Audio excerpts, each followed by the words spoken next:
vamos a aprender a resolver triángulos que no son rectángulos, ¿vale? Es decir, que no tienen ninguno de sus tres ángulos rectos. En este caso, cuando no es rectángulo, no puedo aplicar Pitágoras porque ninguno de los lados es cateto ni ninguno es hipotenusa, ¿vale? Y no puedo aplicar las razones trigonométricas tal y como las conocemos, porque, pues, por ejemplo, el seno es cateto entre hipotenusa. No tengo ni catetos ni hipotenusas, por tanto no lo puedo aplicar. ¿Vale? Entonces, para resolver estos triángulos, lo que vamos a aplicar son dos teoremas, el del coseno y el del seno. Hoy vamos a ver cuál es el teorema del coseno. Llegaremos a una fórmula que después os tendréis que aprender, ¿vale? Pero vamos a ver el proceso de dónde viene esa fórmula. Antes de empezar, quiero que veáis que en cualquier triángulo lo que vamos a hacer siempre, para que sea como más sencillo, es llamar, fijaros, al vértice, aquí tengo el vértice B, ¿vale? Este va a ser el ángulo B, voy a llamar igual con la misma letra, este va a ser B. El lado opuesto le voy a llamar con la misma letra en minúscula, B. De esta forma, el ángulo A que tengo aquí, su lado opuesto va a ser A minúscula y el ángulo C, su lado opuesto va a ser C minúscula, ¿vale? Esto va a ser una nomenclatura que vamos a utilizar siempre. La misma letra para utilizar ángulo y lado opuesto. Vale, lo que decía Aimo, no tengo ningún triángulo rectángulo, con lo cual no puedo hacer nada. Sin embargo, si yo por aquí bajara una perpendicular al lado B, la altura del triángulo, lo que viene siendo esta altura, esto sí que es perpendicular y esto es perpendicular. Fijaros que esta línea que he puesto aquí en moradito no divide al lado B en dos lados iguales, ¿vale? Que esto a veces tendemos a pensar que sí, eso solo ocurre en los triángulos isósceles. En este se ve muy claramente que este trocito de aquí no mide lo mismo que este otro trozo de aquí, ¿vale?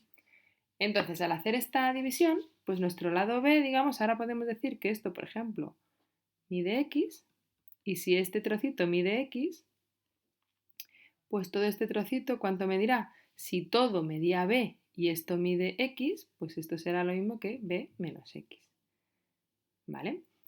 Imaginaros que está, yo que sé, que B midiera 10, que este trocito valiera 2, pues entonces este trozo vale 8, 10 menos 2, ¿vale? Entonces he creado estas longitudes imaginarias, X y B menos X, y a esta altura del triángulo, como es la altura, le voy a llamar H, ¿vale? ¿Por qué hago esto? Porque fijaros, ahora sí que puedo aplicar Pitágoras o aplicar las razones trigonométricas, ¿vale? De hecho aquí, ¿qué podría hacer? Pues podría aplicar Pitágoras en este triángulo, voy a llamar este es mi triángulo 1, ¿vale? Y podría decir que x al cuadrado más h al cuadrado es igual a c al cuadrado, ¿vale? La suma de los catetos al cuadrado es igual a hipotenusa al cuadrado. Del mismo modo, en el triángulo 2 también podría aplicar Pitágoras y podría decir que b menos x al cuadrado más h al cuadrado es igual a al cuadrado. ¿Sí? ¿Por qué hago esto? Fijaros, a mí no me interesa que nada se me quede en función de h ni de x, ni de b menos x, porque esto en realidad son como unas líneas artificiales que yo he pintado, vamos, dentro de mi triángulo original, ¿vale? Entonces voy a intentar que no aparezca ni la h ni la x. Fijaros, ¿cómo puedo hacer esto? Pues, por ejemplo, aquí se me ocurre decir que h al cuadrado es c al cuadrado menos x al cuadrado.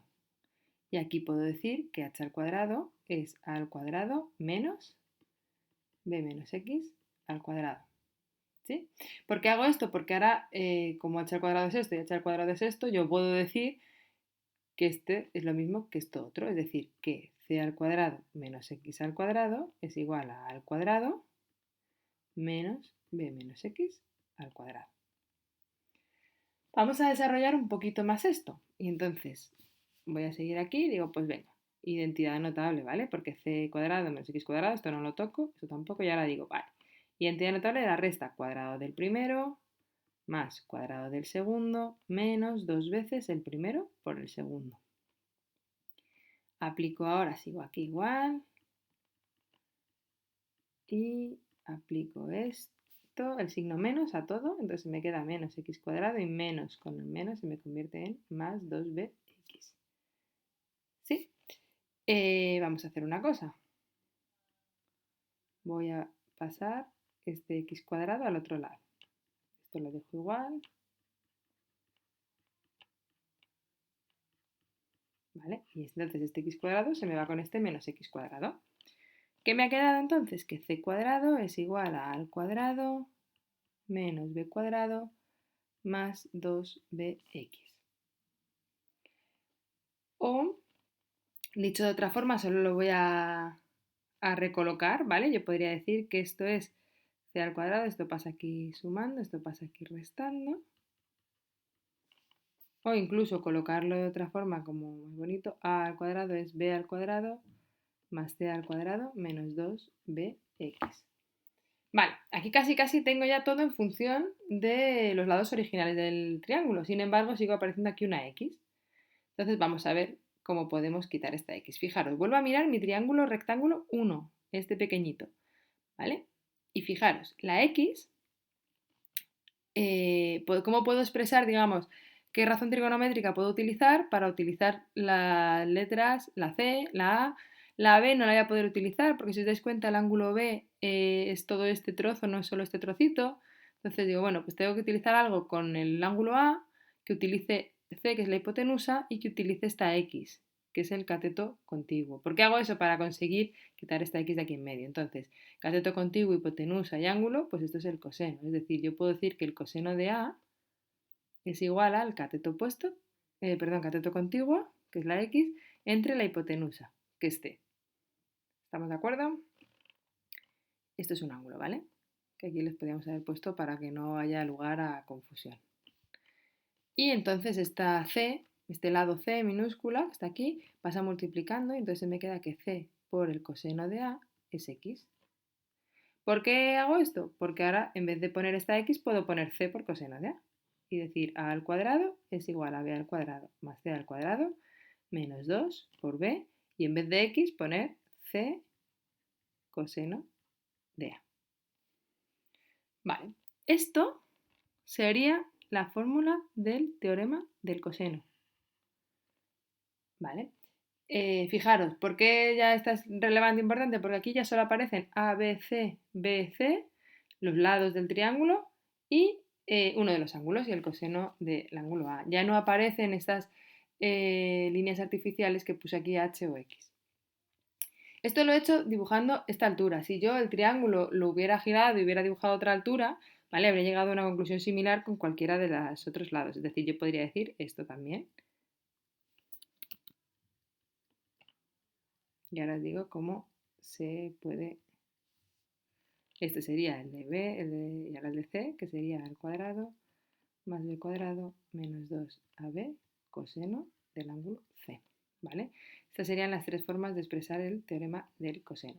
¿Cómo puedo yo aprenderme esto?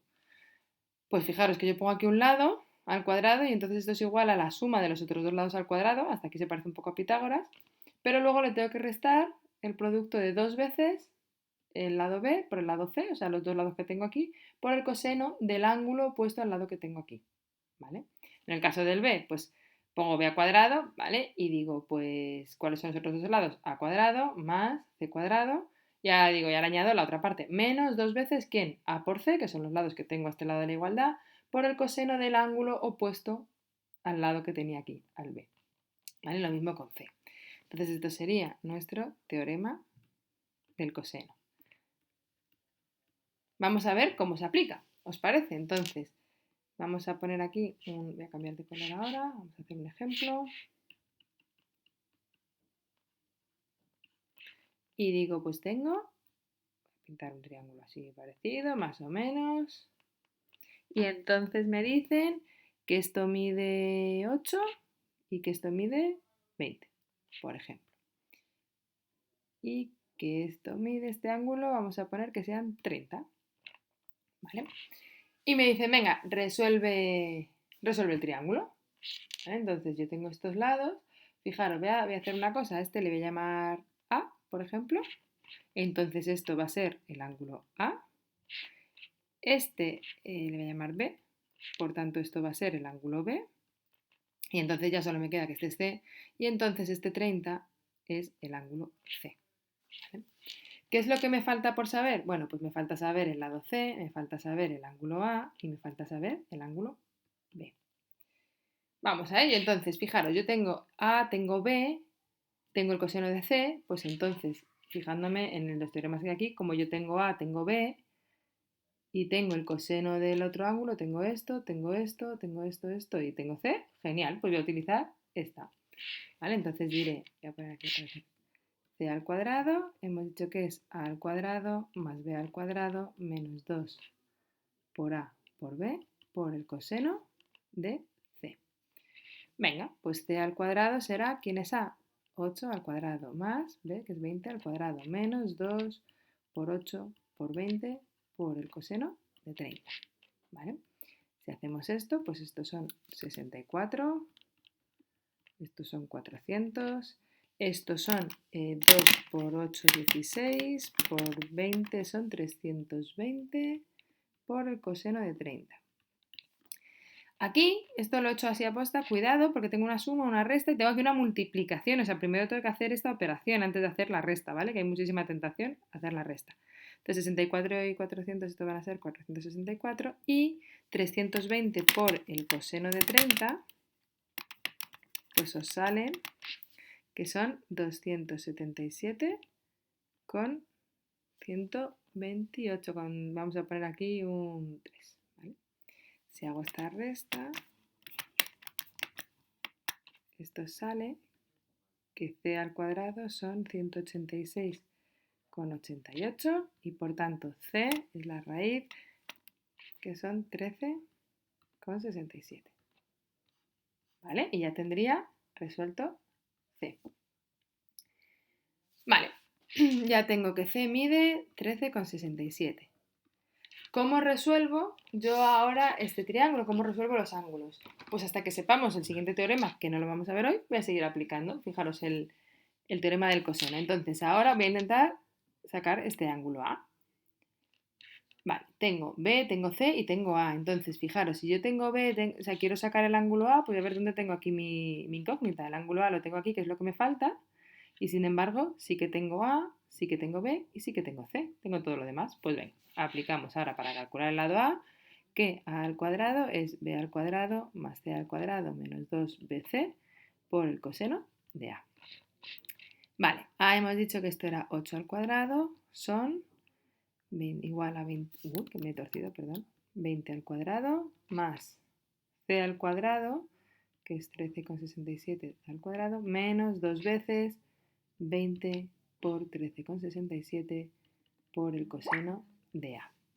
Vale, esperamos un poquito, entonces estos son 64, estos son 400, esto como lo teníamos aquí es 186,88, menos ahora es 2 por 20 por 13,67, que son 546,8 coseno de A. Voy a dejar solo el coseno de A, entonces, ¿qué puedo hacer aquí? Pues se me ocurre, por ejemplo, que esto 64, esto es igual a 400 más 186,88, esto da, esto lo podía haber hecho de cabeza, no he caído, 586,88 menos 546,8 coseno de A. Paso esto que está restando, voy a poner aquí, 546,8 por el coseno de A es igual a 586,8 menos 64. Uy, perdón. Vale, volvemos. Vale, y entonces me queda que el coseno de A es, esto le resto 64, me da 522,88 dividido entre 546,8. Es decir, que el coseno de A mide 0,956. Si aquí os saliera un coseno mayor de 1, ya me habría dado cuenta que sale mal, ¿vale? El coseno está limitado entre menos 1 y 1, o sea que no pueden salir números más grandes que 1. Si sale, que a veces salen, es porque os habéis equivocado en la jerarquía de operaciones, así que mucho cuidado y repasamos esto. Para ahora sacar cuánto vale A, pues hacemos lo que ya sabéis, coseno a la menos 1 o arco coseno de 0,956. Y esto os da que A mide 17 grados. ¿Vale? Entonces ya tengo que mi ángulo A mide 17 grados. Y como esto es un triángulo, y cualquier triángulo, me da igual que sea rectángulo o no, sus ángulos suman 180 grados, pues yo podría sacar directamente Que B, ¿cuánto mide? Pues 180 menos 30 menos 17. Es decir, que estos son 180 menos 30 menos 17, 133. Por aquí, B es esto. B son 133 grados, ¿vale? Y ya tendría todo mi triángulo rectángulo resuelto, ¿vale? Bueno, pues espero que os haya sido útil y si no, cualquier cosa sabéis que me podéis preguntar sin problema. Venga, ánimo, estas son las fórmulas que tenéis que tener muy claras, ¿vale? Mucho ánimo, hasta luego.